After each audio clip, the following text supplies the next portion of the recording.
अस्सलामुअलैकुम, I am Waqas Ahmad और आज हमने ना एनेस्थीसिया की हिस्ट्री के बारे में डिटेल से पढ़ना है। हम पढ़ने लगे हैं हिस्ट्री के बारे में, और हिस्ट्री जिस तरह होती है ना उसी तरह बयान की जाती है। कोई नई चौड़ी लंबी रॉकेट साइंस नहीं होती कि मैं अपने पास से मिलाऊंगा, यूँ हुआ था, यूँ हुआ था, यूँ हुआ था। जो हुआ है ना पास्ट में, मैंने उसी हिस्ट्री को एक सीक्वेंस बना दिया ताकि आपके लिए बिल्कुल ईजी हो जाए। तो आपने बिल्कुल टेंशन नहीं लेनी। हमने जो स्टोरी के मेन कैरेक्टर्स हैं सिर्फ उसी को पिक आउट किया है, यानी जो बहुत फेमस साइंटिस्ट हैं और जिन्होंने बहुत वर्कआउट किया है इस एनेस्थीसिया को डिस्कवर करवाने में, सिर्फ हमने उन्हीं को मेंशन किया और उन्हीं की हम डिटेल में इंशाल्लाह जाएंगे।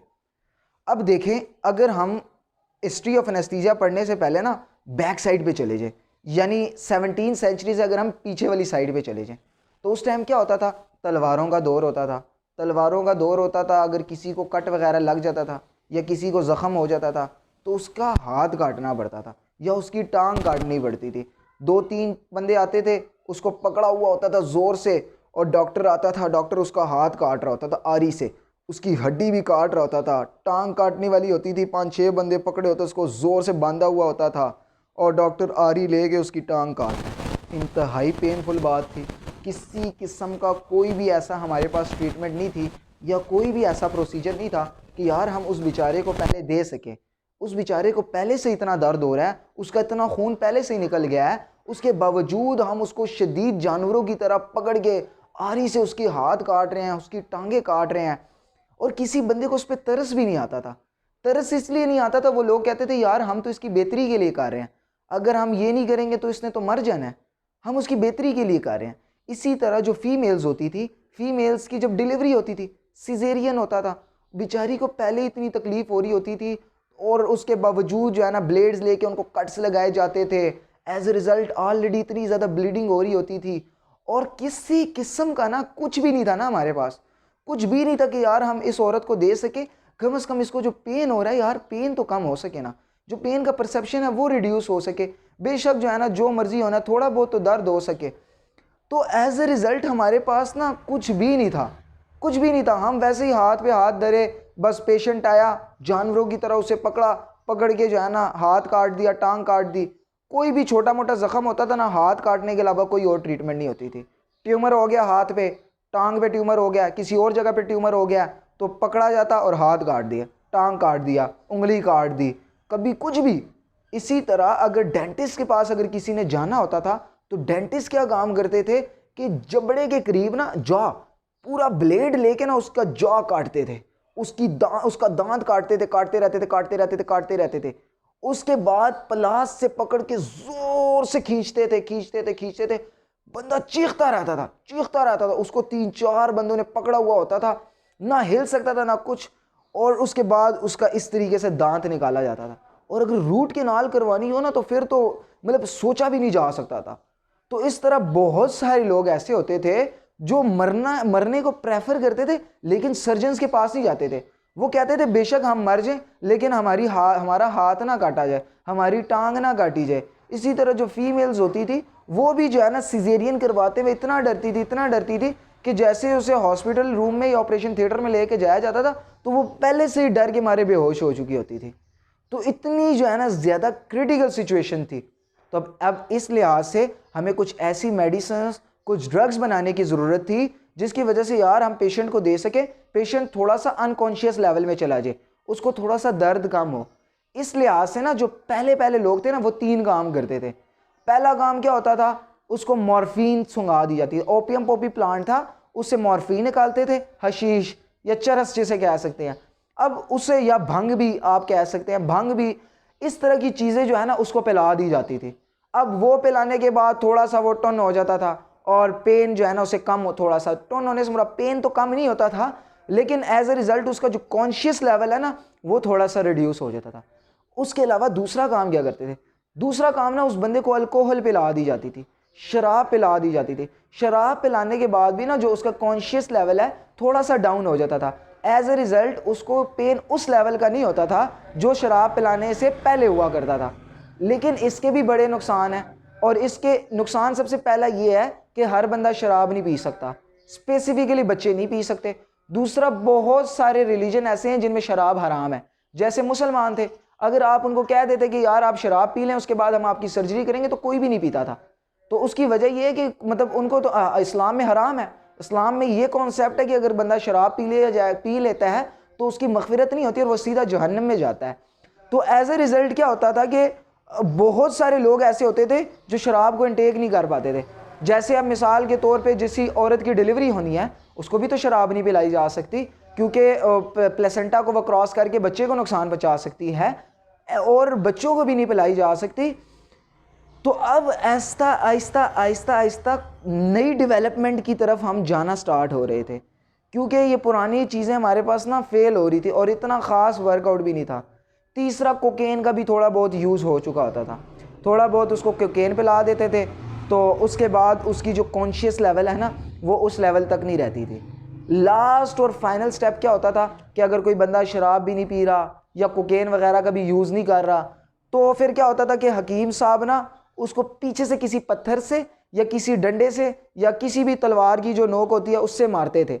अब जब उससे मारते थे ना, एज ए रिज़ल्ट वो गिर के बेहोश हो जाता था, और फिर पकड़ के जो है ना जिन्होंने जो भी काम उसके साथ करना होता था, हाथ काटना होता था, टांग काटना होती थी, जल्दी जल्दी से उसके हाथ टांग काट देते थे और सर्जरी परफॉर्म हो जाती थी। लेकिन उसके बाद भी उसको पेन होता रहता था, होता रहता था, होता रहता था। अब एज ए रिज़ल्ट ये तमाम काम होते रहे जब तक हमारे पास 19वीं सेंचुरी नहीं आई। 1844 को कुछ नया हो गया, हिस्ट्री ऑफ एनेस्थीसिया में इनकलाब आ गया। कैसे आया?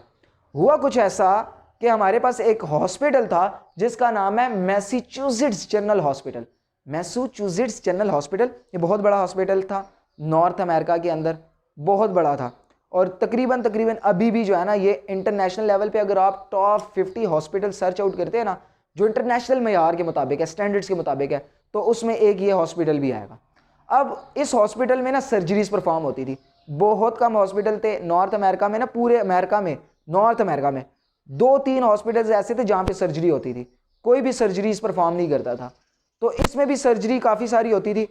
इसमें ना एक हफ्ते के दौरान ना 5 सर्जरीज होती थी, एक हफ्ते के दौरान 5 सर्जरियाँ, हर किस्म की ये सर्जरी करते थे। अब जो ये 5 सर्जरीज होती थी ना, इसका जो 30% बजट था ना, वो 30% बजट ना ये सेव कर लेते थे, और उस 30% बजट को ना ये रिसर्च के अंदर यूज़ करते थे कि किसी तरह हम किसी किस्म का कोई एनेस्थीसिया फाइंड आउट कर सके और उसके बाद ना पेशेंट को दे सके, ताकि हमारा हॉस्पिटल का जो स्टैंडर्ड है वो ऊपर जा सके और लोग हमारे पास ज़्यादा आएँ, क्योंकि जो ज़्यादा अच्छी फैसिलिटी देगा तो लोग तो उसी के पास जाएंगे, लोग उसी को प्रेफर करेंगे। अब हुआ कुछ ऐसा कि हर डॉक्टर को टास्क दे दिया जाता था, बोनस वगैरह भी, कि आप ये करें, ये करें, हम आपको जो है ना अगर आप किसी किस्म की रिसर्च आपकी कामयाब हो जाती है तो हम आपको बोनस भी देंगे और ये फैसिलिटीज़ भी देंगे। तो हर डॉक्टर की पूरी ख्वाहिश होती थी कि यार किसी तरीके से ना उस रिसर्च को कामयाब बना सके, क्योंकि अगर मिसाल के तौर पे 5 हफ्ते में आ रहे हैं तो एक बंदे से अगर लाख रुपए भी लिए जा रहे हैं तो 5 से 5 लाख हो गया, उसमें से 30% बजट हम साइड पे कर सकते हैं, तो मतलब 1.5 लाख या 2 लाख रुपया जो है ना हर हफ्ते अगर ये बचा रहे हो, तो अगर महीने में 4 हफ्ते आते हैं तो 6 लाख, 7 लाख, 8 लाख डॉलर्स अगर बचा के रिसर्च पे लगाए जा रहे हैं तो उसका काफ़ी जो है ना मुस्बित असरात आते हैं। तो ये क्या काम करते थे, 30% बजट ना हर बारी सेव कर लेते थे। अब हुआ कुछ ऐसा कि इन्हीं के हॉस्पिटल का एक डॉक्टर था जिसका नाम है डॉक्टर हॉरेस वेल्स, जिसे जो है ना फादर ऑफ एनेस्थीसिया भी कहा जाता है। Modern anaesthesia, father of modern anaesthesia अलहदा बंदा है। इसको डॉक्टर ऑफ, जो हमारे पास पिछला एनेस्थीसिया था ना एंशिएंट एनेस्थीसिया, इसको डॉक्टर ऑफ एंशिएंट एनेस्थीसिया कहा जाता है। अब हुआ कुछ ऐसा कि ये हॉस्पिटल में सर्जरी परफॉर्म करने के बाद घर जा रहे थे तो बहुत ज़्यादा थके हुए थे, 4-5 दिनों से ये हॉस्पिटल में थे, इन्होंने सही आराम भी नहीं किया हुआ था और बहुत ज़्यादा ना मेंटल इलनेस की सिचुएशन थी, डिप्रेशन वगैरह की सिचुएशन थी। चाहते थे कि पार्टी वगैरह में ये जाएं, दोस्तों के साथ उठे बैठें कूदें और थोड़ा सा इंजॉय करें लाइफ को। काफ़ी सारे जो है ना मेंटल प्रॉब्लम भी थी और फाइनेंशियल इशू और जो फैमिली इशूज़ थे वो भी इनके साथ जा रहे थे। ये हॉस्पिटल से बाहर निकले, जैसे घर की तरफ जा रहे थे ना, ज़मीन पे इनको एक पैम्फलेट मिला। उस पैम्फलेट के ऊपर लिखा हुआ था कि फ़लानी जगह पे नाइट पार्टी है जिसमें लाफिंग गैस का यूज़ किया जाएगा। लाफिंग गैस का यूज़ मतलब इस तरह, लाफिंग गैस हमें पता है नाइट्रस ऑक्साइड गैस होती है, उस टाइम वो नई आई थी जिसे मैजिकल गैस कहा जाता था।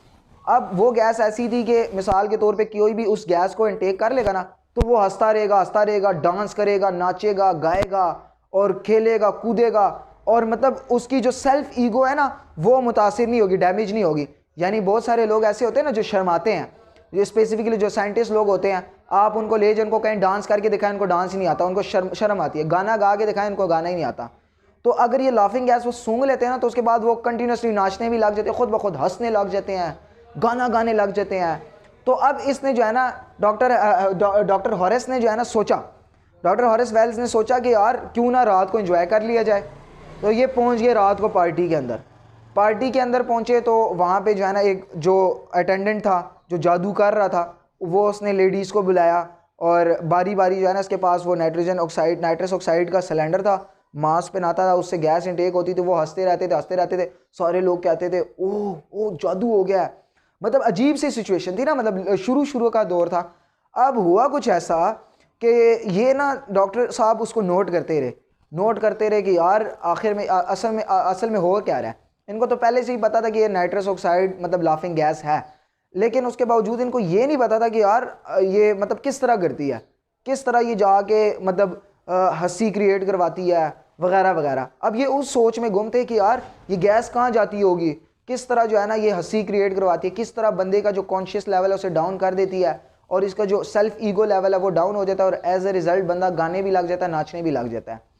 तो हुआ कुछ ऐसा कि अभी ये इसी सोच में सोच ही रहे थे कि एक औरत थी जिसने ड्रंक किया हुआ था, शराब पी हुई थी, और उसने जब वो लाफिंग गैस सुनी ना तो हंस रही थी, मतलब डगमगा रही थी। कल चलते चलते जो ना डगमगाते एकदम वो कुर्सी पे गिरी, टेबल और कुर्सी पे गिरी है। तो कुर्सी टूट गई और उसका एक जो रॉड था, पीस था, वो उसकी टांग के अंदर घुस गया और बंदे ने जो इर्द गिर्द बंदे थे, उस बंदे आए, उन्होंने उस रॉड को निकाला है, यूं रॉड का निकाला, इतना खून उसका बह रहा, लेकिन उस औरत को दर्द ही नहीं हुआ।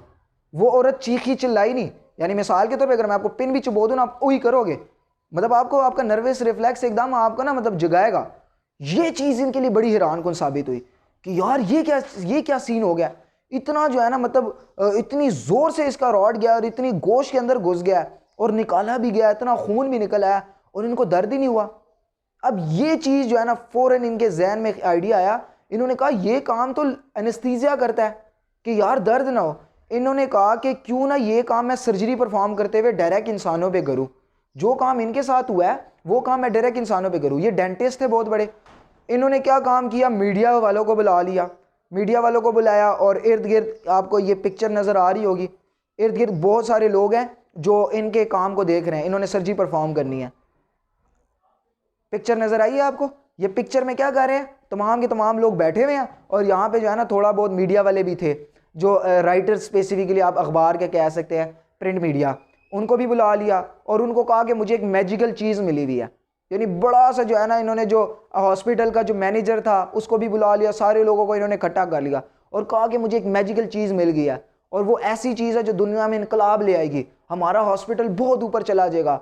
उसके बाद ऐसी चीज़ है कि हम सर्जरी भी कर लेंगे, हम दांत भी निकाल लेंगे, सारी चीज़ें करेंगे और बंदे को दर्द ही नहीं होगा। लोग बड़े हैरान कि यार वाकई इसको तो मतलब बड़ी अनमोल चीज़ मिल गई होगी, ये कैसी चीज़ इसको मिल गई है। इसने क्या काम किया, उस बंदे को जो है ना दांत निकालने से पहले एक बॉय था, उसको laughing gas सूंघा the.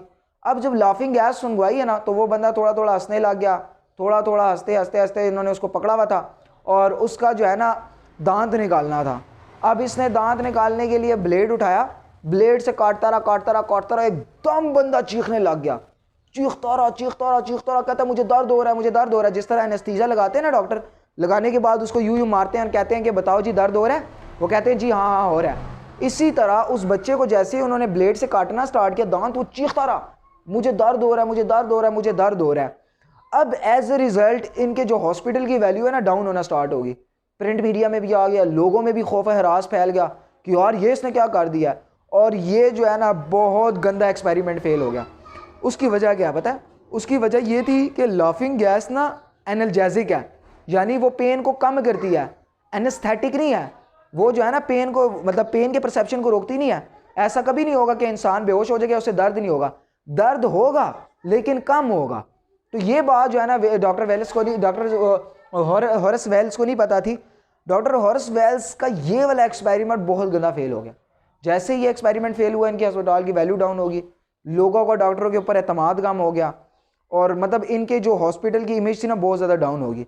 As a result ये जो जिस बंदे पे एक्सपेरिमेंट किया गया था वो भी बहुत फेमस हो गया, और उसको इतना दर्द हो रहा था, इतना दर्द हो रहा था कि एज अ रिज़ल्ट उस बंदे ने सुसाइड कमिट कर लिया कि यार मैं तो बदनाम हो गया हूँ, और इतना, और उसको दर्द की वजह से उसने, तो जब उसने सुसाइड किया इनके हॉस्पिटल का इमेज और डाउन हो गया।